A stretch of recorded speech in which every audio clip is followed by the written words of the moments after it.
Hablar de España a finales del siglo XVII es hablar de medio mundo.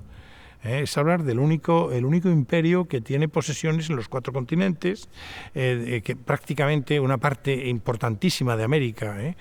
Claro, negociar con todo esto, tener la posibilidad de entrar aquí, esto es lo que se está dirimiendo. ¿Por qué tiene mucho interés Inglaterra y Holanda, que no tenían derechos sucesorios? Se puede entender la postura del emperador. El emperador era el padre del archiduque, pero Inglaterra y Holanda es un problema de equilibrio, es un problema de que no todo sea de Francia. Bueno, pues al principio han aceptado a Felipe V como rey. No será tanto un problema de equilibrio. Evidentemente después, como he comentado antes, una vez que ven el comportamiento de Luis XIV, pues ya se asustan. Pero realmente en el fondo de los que se está tratando es de comercio y de oportunidades mercantiles, de economía, y del deseo de muchos de participar de esa inmensa tarta que se está disputando, que es todas las posesiones y las posibilidades comerciales del Imperio Español. Aquí tuvimos, yo creo que el hecho histórico más grave que hasta ahora, creo que podemos considerar el más grave, es la invasión napoleónica. Napoleón tenía que ir sí o sí hasta Portugal, porque Napoleón, su forma de derrotar a Inglaterra, lo había intentado de distintas formas, era el bloqueo continental, ahogar a Gran Bretaña en su propia producción industrial, que no pudiese entrar una tela, un clavo británico al continente. Y el lugar por donde entraba el contrabando era Portugal. Entonces había que tomar Portugal, eso era fundamental para Napoleón. Para eso había que pasar por España. La invasión napoleónica destruyó absolutamente todo lo hecho a lo largo del siglo XVIII y anteriormente en el XVII, todo, porque el ejército invasor arrasaba al francés todo lo que podía, pero el ejército aliado que teníamos a los ingleses era todavía peor, porque quema todas las fábricas en Galicia que hacían competencia a Inglaterra, y luego la mala suerte de que quien vino fue un Fernando VII. De 1808 a 1810 lo que tenemos es una guerra del Imperio Español contra Napoleón, en América y en Europa. No es solamente una reacción nacionalista patriótica española, que también, pero no hay una ruptura del imperio a pesar de las terribles circunstancias de las guerras continuas y el nefasto gobierno de Godoy hasta 1810. Que la guerra de 1808 no se debía llamar guerra de la independencia. Eso lo estamos también los historiadores insistiendo en ello, porque no nos independizamos de nada. España era absolutamente independiente y más poderosa había sido que Francia, ¿no? en toda la Edad Moderna. No sabían los reyes españoles que si Napoleón pasaba se iba a quedar, sí sabían. Sabían porque los ingleses le proponen al rey Fernando lo mismo que le van a proponer a la Casa de Braganza. Es decir, trasladarlo a América. Había que pagar un precio, era el libre comercio, pero era un precio mínimo a pagar para evitar la fragmentación territorial. Si él hubiese aceptado esa propuesta para gobernar desde México o desde Lima, ¿qué hubiese habido? Hubiese habido como en Brasil, hubiese habido después quizás un divorcio amigable, un lindo divorcio, no un divorcio donde nos tiramos los platos, donde rompemos todos, donde de la casa común no queda nada, donde los hijos quedan totalmente traumatizados. Entonces, el origen de nuestra balcanización es el error de Fernando VII, de no haber querido aceptar la propuesta británica de trasladarse, ¿no es cierto?, a América. Y será luego, a partir del 19, a partir de el gran hecho histórico, que es la pérdida del imperio, que es realmente la gran catástrofe española, porque claro, siempre se ha dicho, ¿no?, la decadencia, Carlos II, vamos a ver, España del siglo XVIII es una potencia mundial, es una potencia mundial. La España de Carlos III es una potencia mundial. Entonces, bueno, ¿dónde está esa decadencia? Es verdad que luego llega las repercusiones de la Revolución Francesa, Carlos IV, y luego ya el desastre, que es a partir de 1808 y la pérdida luego de las colonias y tal. Este es el gran momento de desastre. Inglaterra siempre había mirado a la América española como el gato mira al canarito, ¿no?, al canario. pero no había podido comérselo. En 1806, el general Bedford invade la ciudad de Buenos Aires. Avanzan sobre la ciudad, los criollos intentan una mínima resistencia, pero no hay en el Río de la Plata, como no había en casi toda Hispanoamérica, ejército español. No hay ejército. No hacía falta porque no había para qué. Entonces los ingleses toman, desfilando prácticamente la ciudad de Buenos Aires. Se instalan en el fuerte. El fuerte está sobre donde hoy es la Casa de Gobierno, lo que nosotros llamamos la Casa Rosada. Y esa noche, las 40 familias, que eran la familia más poderosa de Buenos Aires, que habían hecho su fortuna a partir del contrabando con Inglaterra, pero que ahora eran las familias más poderosas y más ricas, le juran lealtad a su majestad británica. Y los ingleses juran respetar sus propiedades y protegerlos por siempre. Nosotros lo denominamos la oligarquía argentina. Absolutamente pro-británicos, con un odio demencial a España y afrancesados desde el punto de vista cultural. Por eso hablaban todo francés e inglés.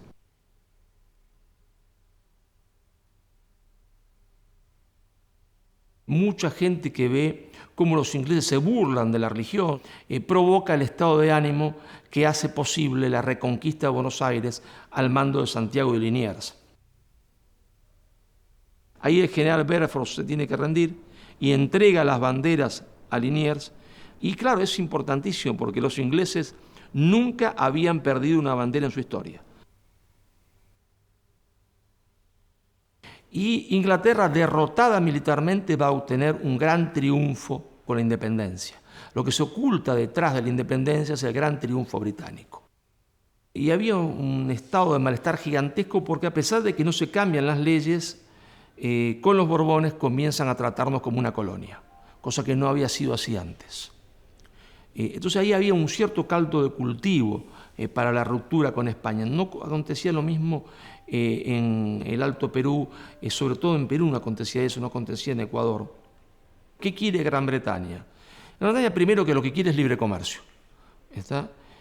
Porque el libre comercio le permite vender sus mercaderías. Segundo, ¿qué quiere? Quiere que si esto va a la ruptura con España, de lo que surja ahí tiene que surgir no un Estado, sino muchos Estados. Es decir, quiere fragmentación territorial, balcanización. Coincide con sus aliados en los puertos, que quieren un paísito de acuerdo a su cadena de distribución. ¿Y qué más quiere Gran Bretaña? Y Gran Bretaña predica libre comercio, predica el nacionalismo de campanarios y que cada una de esas repúblicas que van a hacer se crea distinta una de la otra, como si hubiesen sido enemigos uno de otro, y predica la hispanofobia. Entonces Inglaterra necesita predicar la hispanofobia porque si España solo vino a saquear, si su cultura es de la cultura del atraso, su religión es la religión del atraso, todo lo que trajo es nefasto y hay que rechazarlo. Entonces Inglaterra tiene un interés particular en predicar eso. Si hubieran ganado los ingleses estaríamos mejor. No. Estamos mal, Hispanoamérica está mal, porque en el fondo, con la secesión de América, pasamos de llamarnos católicos y súbditos del rey a llamarnos mexicanos, hondureños, guatemaltecos, chilenos, argentinos y luego uruguayos porque Uruguay se separa de nosotros. Claro, hay una cosa bien curiosa, los pueblos nunca fueron antihispánicos, siempre se mantuvieron fieles a la idea hispánica. Hay una cosa que se ignora de forma absoluta. Los llamados pueblos originarios fueron los más fieles a España que existieron. Por eso una frase dice, señores, la conquista la hicieron los indios y la independencia la hicieron los españoles. La guerra de independencia no fue el final de una lucha de 300 años, no. Durante 300 años se vivió en paz en América. Porque las masas indígenas en el Perú, en Ecuador, estuvieron contra la independencia, y es así. Cuando San Martín ocupa Lima, retira todo el tesoro virreinal y el tesoro de bancos particulares y cajas particulares y lo sube a 3 buques. Y esos 3 buques son robados por el almirante Cochrane, que era el que había llevado la tropa de San Martín desde Chile a Perú. Luego también Bolívar se roba lo que estaba en la audiencia de Santa Fe Bogotá, que eso también termina en Inglaterra.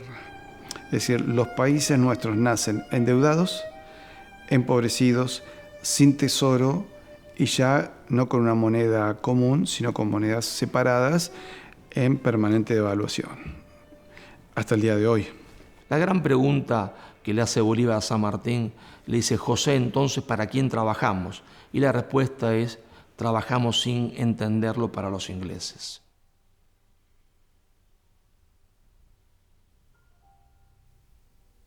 Cada uno de los fragmentos que iba a surgir iba a ser incorporado al Imperio Británico de forma informal. ¿Y cuál era el basamento para decir todo eso? La leyenda negra.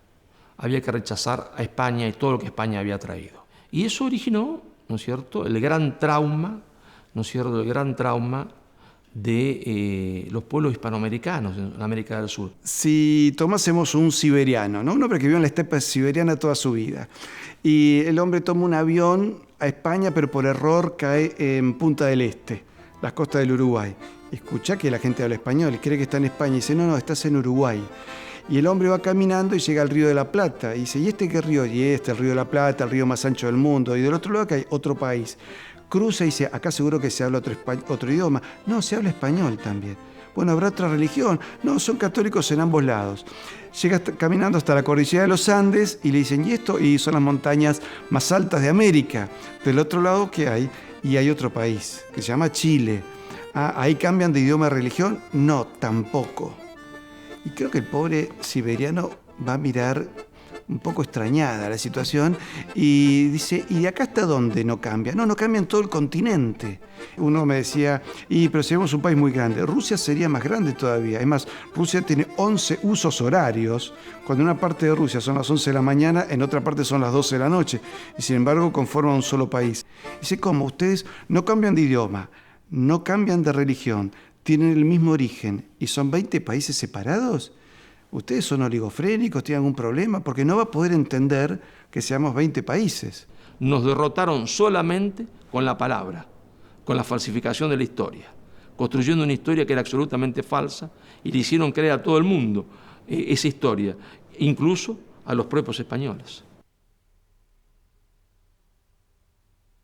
La política siempre del que tiene poder es dividir para reinar. Pero a su vez hay también una especie de indigenismo en la propia España, ¿no?, donde las regiones empiezan a separarse unas de otras y a querer constituirse estados independientes unos de otros. Sí, es que es curiosísimo. El que tenga un poco de tiempo, que le sobre en 3 tardes, tome el ordenador y busque los estatutos de autonomía de todas las comunidades autónomas. Y lea el prólogo, solo el preámbulo, que es muy poco, son 2 páginas. El preámbulo. Y en el preámbulo verá que esa zona es un ejemplo extraordinario de épica, de moralidad, de altura moral fantástica. Y luego coge otro. Y el otro también es un ejemplo maravilloso, son como mártires sacrificados. El otro. Las 17 dicen lo mismo. El conjunto, una basura. Pero ¿esto cómo puede ser?